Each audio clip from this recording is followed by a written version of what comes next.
अस्सलाम वालेकुम। मैं हूं रशीद। आप हमारा यूट्यूब चैनल देख रहे हैं, रशीद व्लॉग। अल्लाह ताला से उम्मीद करता हूँ आप ठीक होंगे और खैरियत से होंगे। आपको पता है कि जैसे आज 8 से ज़्यादा दिन हो गए हमारे पाकिस्तान में पूरा नेट बंद, इसलिए मैं वीडियो नहीं बना जाता और मैं उसके लिए माजरा जाता हूँ। और यहाँ जो तूफ़ान है, ज़बरदस्त तूफ़ान है और आंधी के साथ, और बहुत सारे नुकसान हो गए और दरख्त भी गिर गए, मकान की छतें उड़ गई है। और मैं थोड़ा सा आपको दिखाता हूँ क्योंकि मैंने यूपीएन लोड किया हुआ है और वो जो है सही काम नहीं कर रहा, कभी कभी सिग्नल छोड़ जाता है। और यूट्यूब और फेसबुक तो बंद है। मैं आपको थोड़ा दिखाता हूँ। आप देख सकते हैं ये हमारा जामुन का दरख्त था, बहुत बड़ा था और ये मैंने काट फूट के अभी मैंने जमा करके रख दिया है, क्योंकि अब क्या करें, अब इसको जलाएंगे।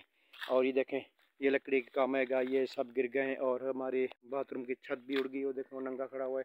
और इसी तरह जो है बहुत सारे हमारे पंजाब में नुकसान हो गए और खड़ी खड़ी घर की दीवारें गिर गई हैं, बहुत सारे नुकसान हुए हैं। इतना बारिश ही नहीं और जितना हवा तेज़ थी।